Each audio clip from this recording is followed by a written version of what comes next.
Hello students, आज आपण नवीन chapter start करतोय ज्याचं नाव आहे equation in one variable.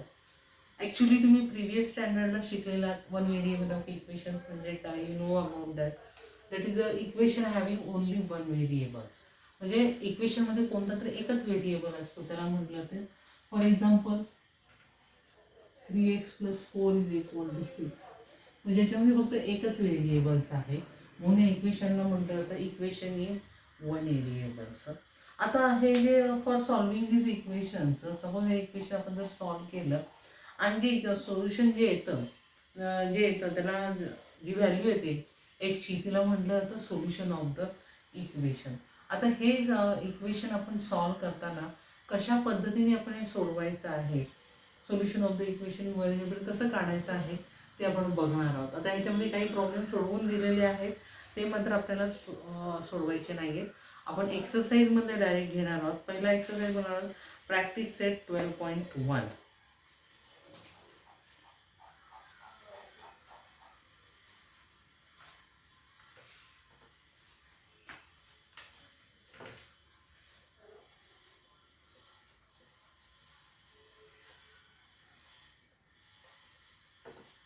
Okay, आता प्रॅक्टिस सेटला फर्स्ट प्रॉब्लेम आहे, each of the equation followed by the value of the variable decide whether the value are the solution of the equation. Okay, आता ह्याच्यातले उदाहरण आपण पहिले घेऊया. x-4 is equal to 3.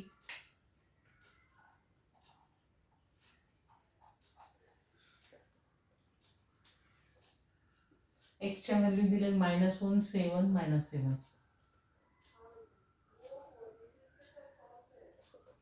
आता ह्यातलं कोणतं solution आहे हे आपल्याला डिसाईड करायचं आहे. आता डिसाईड करताना आपल्याला सॉल्व करत जाऊया. पहिलं put x is equal to -1. Okay, पहिले इक्वेशन घेऊया. x-4 is equal to 3. मग आता आपण x इज इक्वल टू काय केलं, -1 घेणार आहोत, बरोबर आहे. मग आता पहिले आपण नेहमीप्रमाणे घेऊया लेफ्ट हँड साईड. x-4 मग -1 -4 किती आले, -5. मग left hand side is equal to right hand side आलं का, therefore left hand side is not equal to right hand side. Therefore x is equal to -1 is not solution. बरोबर. आता second घेऊया.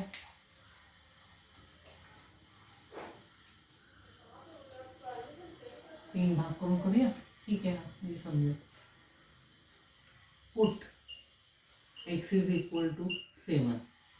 Equation घेऊया. x-4 is equal to 3. मग left hand side घेऊ आपण. काही लेफ्ट हँड साईड x-4. मग किती एक्सची व्हॅल्यू आहे, 7 - 4 is equal to 3. therefore left hand side is equal to right hand side, बरोबर.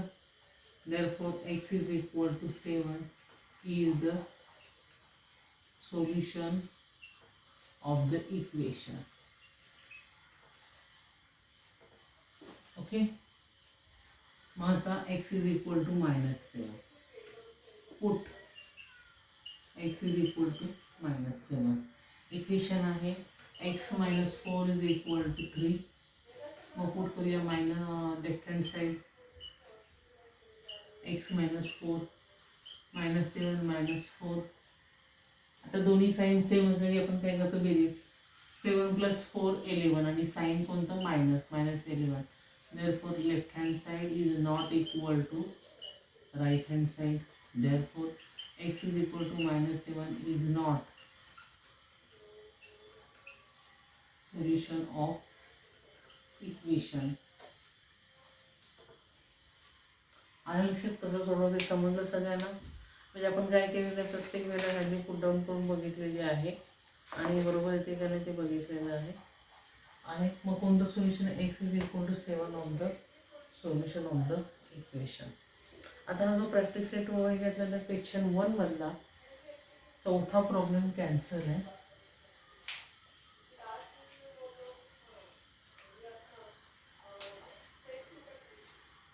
इथं लिहिते क्वेश्चन 1 मधला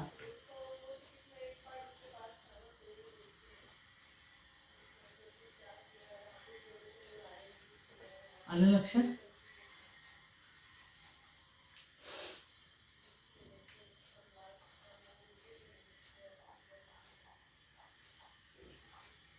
आणखी एक घेऊया म्हणजे तुमच्या लक्षात येईल. 2a + 4. ओके, समजलं कसं सोडवलं ते. ओके, आपण आणखी एक त्यातलं उदाहरण घेऊया. ह्यातला चौथा प्रॉब्लेम कॅन्सल आहे लक्षात ठेवा. क्वेश्चन 1 मधला चौथा कॅन्सल आहे. पुढचं एक्झाम्पल आपण घेऊया. 2a + 4 = 0.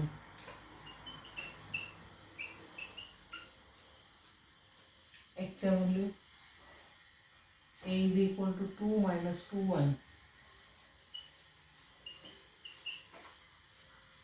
2 - 2 and 1. ओके,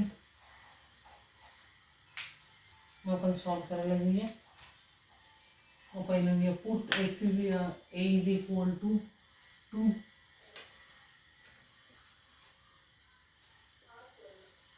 मग इक्वेशन लिहून घ्या. 2a + 4 = 0. मग लेफ्ट हँड साईड घेतली आपण. 2a + 4 2 × 2 + 4 2 2 4 4 + 4 8. Therefore left hand side is not equal to right hand side. Therefore a = 2 is not solution of the equation. आता मी हे कॉलम करून लिहिते. याचा अर्थ तुम्ही कॉलम करून लिहायचे आहे. माझा फळा आडवा आहे म्हणून मी आडवं लिहिलेलं आहे. तुम्ही एका खालोखाल एक लिहायचं आहे. Put a = -2. 2a + 4 = 0. Left hand side नेहमीप्रमाणे 2a + 4. आता 2 × a ची व्हॅल्यू आहे -2 + 4. 2 × 2 4 पण -4 + 4 = 0. Therefore left hand side is equal to right hand side. Therefore a is equal to -2 is the solution of equation. आता put a is equal to 1.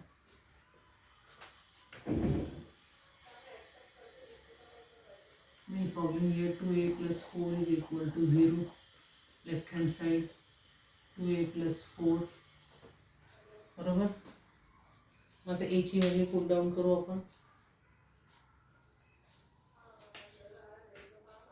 2 × 1 + 4 2 + 4 6. Therefore हे 6 and a किती 0 आहे. Therefore left hand side is not equal to right hand side. Therefore a is equal to 1 is not solution of equation. Question 1 मधले हे 2 problem मी तुम्हाला solve करून दाखवले. वाटल्यास नीट एकदा बघून घ्या आपण कसं सोडवतो ते. आणि मग बाकीची जी उरलेले प्रॉब्लेम्स आहेत ते तुम्हाला सोडवायचे आहेत. एकूण मला वाटतंय 3च प्रॉब्लेम आहेत. त्यातले 2 तर मी दिलेत, 1 तुम्हाला सोडवायचा आहे. आता आपण प्रॅक्टिस सेट 11.2 मधला क्वेश्चन 2 बघूया.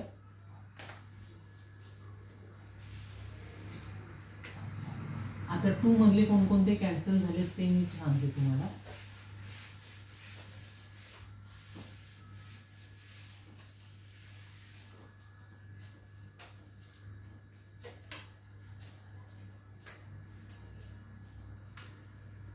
क्वेश्चन 2 मधले 3, 7, 8, 11 are the cancel. आलं लक्षात. 3रा, 7वा, 8वा, 11 हा प्रॉब्लेम कॅन्सल झालेला आहे. बाकी सगळे आहे. ओके, आता फर्स्ट प्रॉब्लेम आपण बघूया.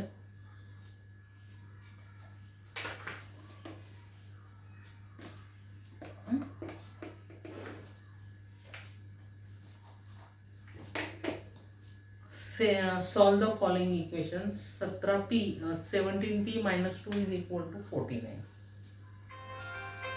17p minus 2 is equal to 49. आता आपल्याला हा प्रॉब्लेम सॉल्व करायचा आहे. आता सॉल्व करताना कसा सॉल्व करायचा आहे, आता आपल्याला इथे पी ची व्हॅल्यू काढायची आहे. मग इथं पुढे किती आहे -2. आता हे -2 आपल्याला नको आहे. मग -2 च्या अपोजिट नंबर कोणता +2. म्हणजे adding the two both side. बरोबर आहे. म्हणजे दोन्ही बाजूला not able to edit that right. Adding the +2. This is for Mahesh 2 झालं. बोथ साईड दोन्ही बाजूला, त्यामुळे इक्वेशनची व्हॅल्यू चेंज होणार नाहीये. मग 17p minus 2 plus 2 you have added that IPs 49 plus 2. बरोबर आहे. No, but you have added that IP in all the list, ना? म्हणजे -2 Like गेले add plus there 2 are गेले. 3 options are मग there. 17p is equal to किती झाले 51 झाले. You have done that. बरोबर आहे. मग आता आपल्याला p ला 17 काय आहे मल्टिप्लाय. मल्टिप्लायचे अपोजिट काय असतं डिव्हिजन. म्हणजे कितीनी 17 त्यामुळे 17 आपल्याला That is okay. Means but okay, he had opened the dividing 17 ports are open. both sides. Okay, ठीक आहे. Let me check with him. Anyway, he pinged me. I will मग check. 17 दोन्ही बाजूने काय करायचं डिवाइड करायचं आहे. 17p divided by 17 is equal to 51 divided by 17. म्हणजे 17 गेले हे 17 गेले तर 17च्या पाड्यामध्ये 51 आहेत का आहेत. किती आहे 17 त्रिक 51 म्हणजे p is equal to 3. बघा कसं सोडवलंय. सॉल्व प्रॉब्लेम केलेला आहे. आता दुसरा प्रॉब्लेम पण तसाच आहे, त्यामुळे तो मात्र प्रॉब्लेम तुम्ही सॉल्व करायचा आहे. तिसरा कॅन्सल आहे.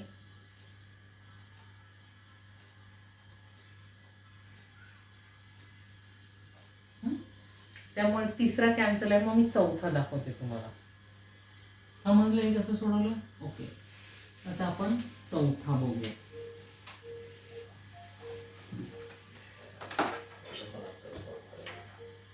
5 into x minus 3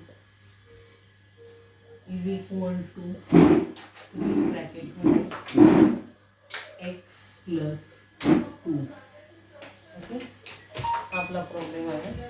मग पहिला आपण काय करूया, हा प्रॉब्लेम सोडवताना पहिले ब्रॅकेट काढून टाकूया. म्हणजे पुढे उदाहरण सोडवणं आपल्याला सोपं पडणार आहे. मग आपण ब्रॅकेट काढण्यासाठी 5 इकडे काय आहेत मल्टिप्लाय आहेत. बरोबर आहे. मग मल्टिप्लाय असताना 5 ने पूर्ण ब्रॅकेटला काय करायचं मल्टिप्लाय करायचं. मग 5 इंटू एक्स किती होतील 5x. 5 into 3 minus 15 is equal to 3 ने मल्टिप्लाय 3 इंटू एक्स 3x.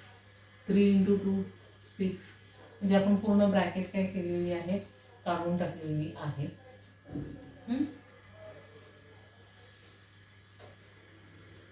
आता हे असं केल्यानंतर आपण काय करणार आहोत की पहिल्यांदा आपण हे जे 15 आहेत ते काढून टाकूया. बरोबर आहे. तर -15 नको आहे आपल्याला. मग इथं -15 चे अपोजिट काय असणार आहे +15. म्हणून ॲडिंग +15 बोथ साइड्स. ओके, मग 5x minus 15 plus 15 is equal to 3x plus 6 plus 15. Okay, मग 5x minus 15 गेले plus 15 गेले is equal to 3x. 6 plus 15 किती होणार 21. बरोबर आहे. आता आपल्याला जे आहे इकडे आपल्याला x ची व्हॅल्यू काढायची, इकडचा 3x आपल्याला काढून टाकायचा आहे. म्हणजे काय होणार आता +3x चे अपोजिट काय मायनस 3x बरोबर आहे. मीन्स आपण लिहू शकतो की subtracting the 3x both side.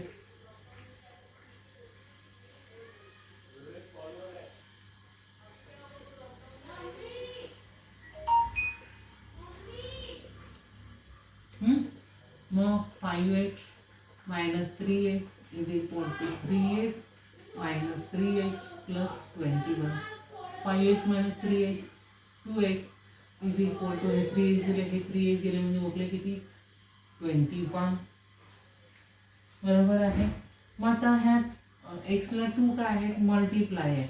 मल्टिप्लायचे opposite काय असणार आहे डिवाइड असणार आहे.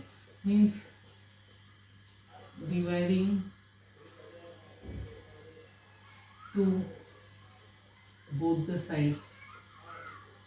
मग 2x upon 2 is equal to 21 upon 2.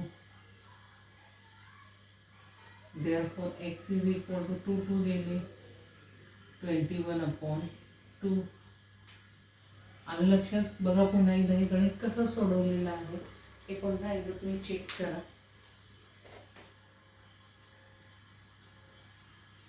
Okay, समजलं तुम्हाला कसं सोडवलं ते. जर काय शंका असेल तर मला विचारायची आहे. थँक्यू.